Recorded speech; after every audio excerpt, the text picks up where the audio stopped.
আসসালামু আলাইকুম। Hello everyone. আজকে আমি আপনাদের সাথে শেয়ার করব বাচ্চাদের অনেক অনেক প্রিয় চকলেট মাফিন কাপকেকের রেসিপি।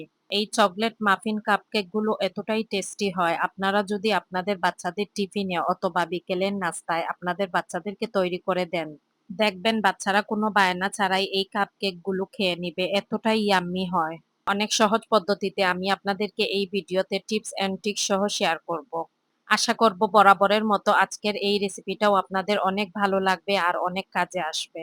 ভিডিওটা যারা ফেসবুক থেকে দেখছেন প্লিজ আমার ফেসবুক পেজটা ফলো দিয়ে রাখবেন, ভিডিওতে একটা লাইক ও ভিডিওটা বেশি বেশি করে শেয়ার করে দিবেন। ভিডিওটা যারা ইউটিউব থেকে দেখছেন আমার ইউটিউব চ্যানেলটা সাবস্ক্রাইব করার অনুরোধ রইল, ভিডিওতে একটা লাইক ও কমেন্ট করবেন।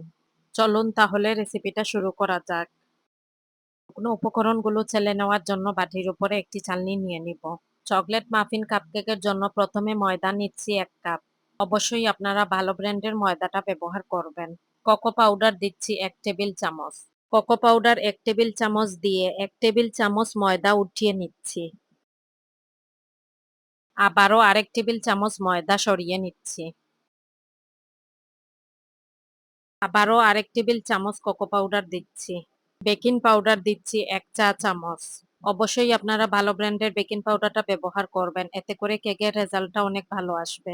ভ্যানিলা পাউডার দিচ্ছি 1/2 চা চামচ। ভ্যানিলা পাউডারের পরিবর্তে আপনারা ভ্যানিলা এসেন্সটাও দিতে পারেন। লবণ দিচ্ছি 1 চিমটি, মিষ্টি খাবারের লবণটা দিলে ব্যালেন্সটা ঠিক থাকে। 1 টেবিল চামচ গুঁড়া দুধ দিব। আপনারা যদি গুঁড়া দুধটা দিতে না চান তাহলে স্কিপ করতে পারেন, কিন্তু গুঁড়া দুধটা দিলে কেকের টেস্টটা ভালো আসে। এখন শুকনো উপকরণগুলো চেলে নিচ্ছি। আপনারা অবশ্যই 2 থেকে 3 বারে শুকনো উপকরণগুলো চেলে নিবেন। অফ ক্যামেরায় আমি আরো 2 বার শুকনো উপকরণগুলো চেলে নিয়েছি। একটি হ্যান্ড উইক্স দিয়ে শুকনো উপকরণগুলো খুব ভালো করে মিক্স করে নিচ্ছি। আপনাদের সুবিধার্থে আমি রেসিপিটা ডেসক্রিপশন বক্সে দিয়ে রাখবো, চেক করে নিবেন। মিক্স করার পর ডেকে একটা সাইডে রেখে দিব। মিক্সিং বলে রুম টেম্পারেচারে থাকা 3টি ডিম নিয়েছি। একটি ইলেকট্রিক বিটার দিয়ে অল্প কিছুক্ষণ বিট করে নিব। আপনাদের কাছে যদি ইলেকট্রিক বিটারটা না থাকে তাহলে আপনারা এই কাজটা হ্যান্ড উইক্স দিয়েও করতে পারেন, তবে হ্যান্ড উইক্স দিয়ে করলে সময়টা একটু বেশি লাগবে। অবশ্যই রুম টেম্পারেচারের ডিমটা ব্যবহার করবেন। ফ্রিজের ডিমটা ব্যবহার করলে সেক্ষেত্রে 1 থেকে 1.5 ঘন্টা আগে ফ্রিজ থেকে ডিমগুলো নামিয়ে রাখবেন। চিনি দিচ্ছি 1/2 কাপ। আপনারা চাইলে চিনিটা একবারেও অ্যাড করে দিতে পারেন, কিন্তু আমি 2 বারে অ্যাড করে নিব। কারণ চিনিটা মেল্ট হতে একটু সময় লাগে, তাই আমি চিনিটা 2 বারে অ্যাড করে নিব। বিটারের স্পিড হাই থেকে লয়ে রেখে ডিমগুলো বিট করে নিচ্ছি। দ্বিতীয়বারের জন্য আবারও চিনিটা অ্যাড করে দিচ্ছি। আমি ততক্ষণ পর্যন্ত বিট করে নিব যতক্ষণ না পর্যন্ত আমার চিনিটা পারফেক্ট ভাবে মেল্ট হয়ে যাচ্ছে। বিট করতে করতে যখন দেখবেন ডিমের কালারটা চেঞ্জ হয়ে আসছে আর চিনির দানাদার ভাবটা নেই, তখন বিটারটা অফ করে দিয়ে তেলটা অ্যাড করে দিবেন। তেল দিচ্ছি 1/2 কাপ। তেলের পরিবর্তে আপনারা সমানভাবে বাটারটাও ব্যবহার করতে পারেন। তেলটা অ্যাড করার পর আবারও অল্প কিছুক্ষণের জন্য বিট করে নিব। বেকিং রিলেটিভ কোনো প্রশ্ন থাকলে অবশ্যই আমাকে কমেন্ট করতে পারেন, আমি চেষ্টা করব আপনাদের কমেন্টের উত্তর দিতে। চকলেট ইমালশন দিচ্ছি 1/2 চা চামচের অর্ধেক। আর এই চকলেট ইমালশন বা চকলেট পেস্ট একই জিনিস। আর চকলেট ইমালশনটা কিন্তু আপনারা পরিমাণ মতো ব্যবহার করবেন। যদি আপনারা চকলেট ইমালশনটা বেশি পরিমাণে দেন সেক্ষেত্রে কেকটা খেতে তিতা লাগবে। আর এই চকলেট ইমালশনের কাজটা কি এটাও বলে দিচ্ছি। চকলেট ইমালশনের কাজটা হলো চকলেট ইমালশনটা কেকের মধ্যে ব্যবহার করলে কেকের ফ্লেভার প্লাস কেকের কালারটা দুটোই ভালো আসে। আপনাদের সাথে কথা বলতে বলতে আমার প্রায় বিট করা হয়ে গেছে। আগে থেকে যে চেলে রাখা শুকনো উপকরণগুলো এখন ডিমের ব্যাটারের সাথে অ্যাড করে নিচ্ছি। আমি এখানে বিটারের কাঁটা দিয়ে শুকনো উপকরণগুলো মিক্স করে নিচ্ছি।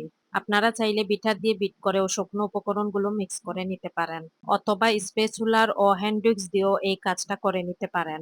আর ইলেকট্রিক বিটার দিয়ে যদি শুকনো উপকরণগুলো মিক্স করেন সেক্ষেত্রে বিটারের স্পিড একেবারে লয়ে রেখে শুকনো উপকরণগুলো মিক্স করতে হবে।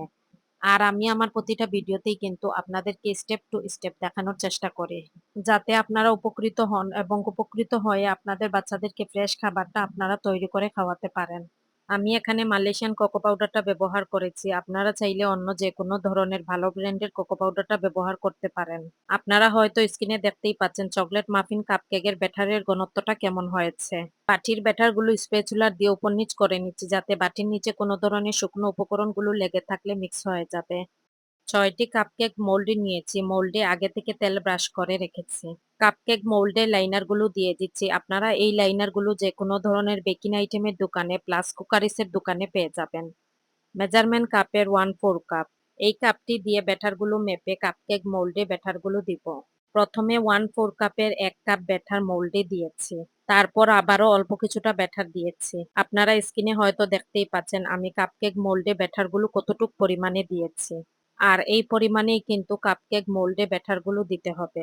আপনারা যদি কাপকেক মোল্ডে ব্যাটারগুলো বেশি পরিমাণে দিয়ে কাপকেকগুলো বেক করেন, তাহলে ব্যাটারগুলো ফুলে ওঠার পর ব্যাটারগুলো পড়ে যাওয়ার চান্স থাকে।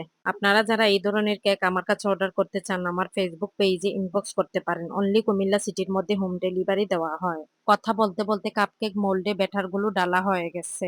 কাপকেক মোল্ডে ব্যাটারগুলো ডালার পর মোল্ডগুলো ট্যাপ ট্যাপ করে নিচ্ছি।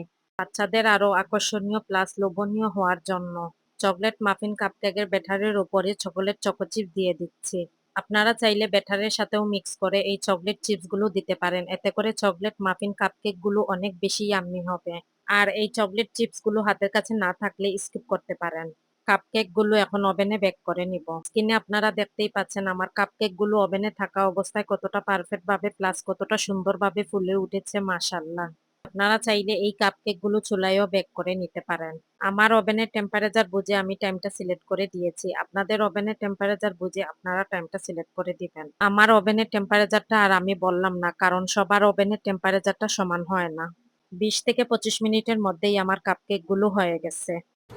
কেকগুলো ওভেন থেকে বের করে নিয়েছি। সেম প্রসেসে বাকি কেকগুলোও বেক করে নিয়েছি। আপনারা স্ক্রিনে দেখতেই পাচ্ছেন কাপকেকগুলো কতটা সুন্দর দেখাচ্ছে, এবং শুধু সুন্দরই ছিল না, কাপকেকগুলো খেতেও কিন্তু অনেক অনেক বেশি মজা ছিল। আপনাদেরকে আমি অনুরোধ করব আপনারা ভিডিওটা স্কিপ না করে সম্পূর্ণ ভিডিওটা মন দিয়ে দেখবেন, প্লাস বাসায়ও ট্রাই করবেন। আর যদি আমার রেসিপি ফলো করে আপনারা বাসায় ট্রাই করেন, অবশ্যই আমাকে কমেন্ট করে জানাবেন। আপনাদের সাথে একদম পারফেক্ট একটা রেসিপি শেয়ার করেছি, ইনশাল্লাহ নিরাশ হবেন না। চকলেট মাফিন কাপকেকটা আপনাদেরকে ভেঙে দেখাচ্ছি কাপকেকের ভিতরটা কেমন হয়েছে। দেখতেই তো পাচ্ছেন কাপকেকের ভিতরের অংশটা কতটা পারফেক্ট হয়েছে। ভিডিওটা যদি ভালো লাগে তাহলে আপনাদের ফ্রেন্ডস এন্ড ফ্যামিলির সাথেও এই ভিডিওটা শেয়ার করতে পারেন। আপনাদেরকে আবারও বলবো, ভিডিওটা যারা ফেসবুক থেকে দেখছেন আমার ফেসবুক পেজটা ফলো দিবেন, আর ইউটিউব থেকে দেখে থাকলে ইউটিউব চ্যানেলটা সাবস্ক্রাইব করবেন। আর ভিডিওতে লাইক প্লাস কমেন্ট ও বেশি বেশি শেয়ার করতে ভুলবেন না। আজকের মতো এখানেই বিদায় নিচ্ছি। কথা হবে নেক্সট কোনো ভিডিওতে। আল্লাহ হাফেজ।